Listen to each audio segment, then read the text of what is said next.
G'day guys, we finally have the index for World Eaters in our hands, so let's have a look at what these blood-soaked maniacs can do in 10th edition Warhammer 40k. Look for the Blood God.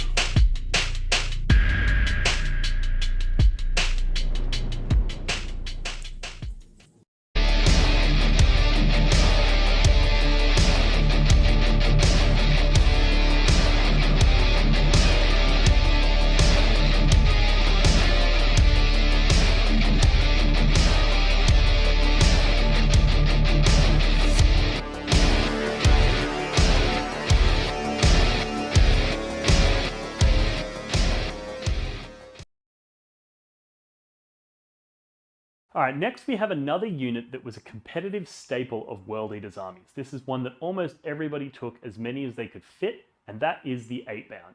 Now, I don't necessarily think that that has changed. I think the Eightbound aren't as good as they previously were because they lost access to some really interesting stuff, but they gained access to some other abilities in other ways. So let's have a look at what they do.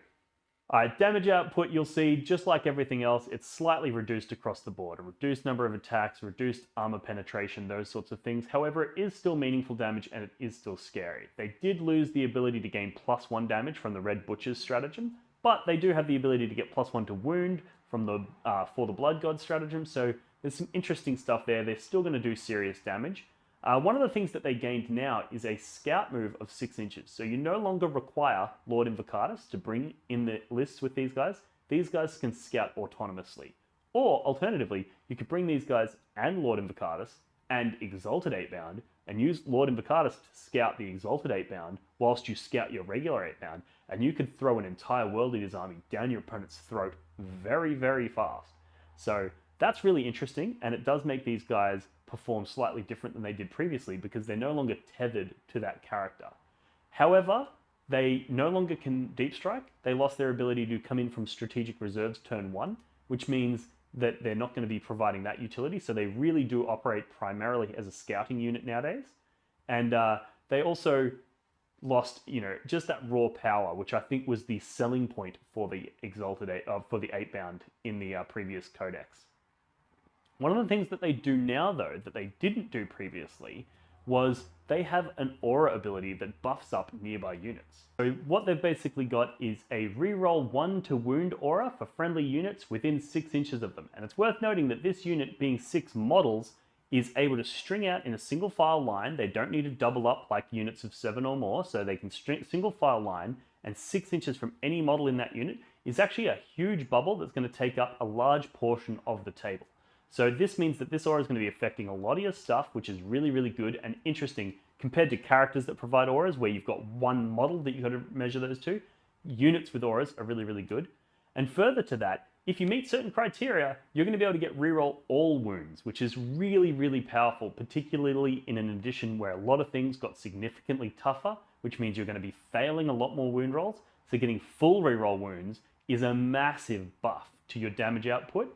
And I think this alone is going to make the Eightbound a really interesting unit on the tabletop.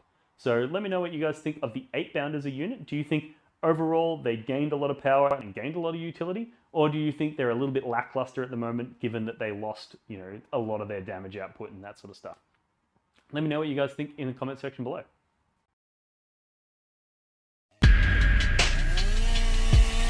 Look for the Blood God.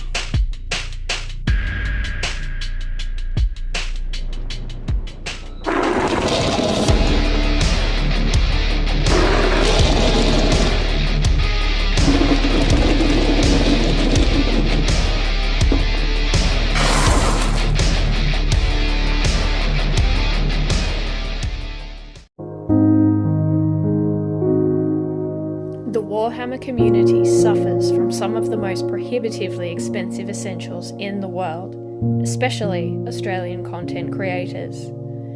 Every single day, Dean wants to create content, but he can't.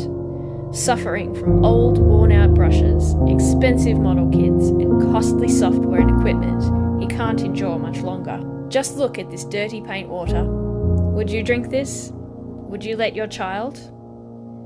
Even a small monthly donation can help provide Dean with clean paint water, basic tools for survival and access to life-saving information and education. So please, follow the links in the description below and find out how you can sponsor like Dean today and end the suffering. Suffering that is cruel, unsustainable, and your fault.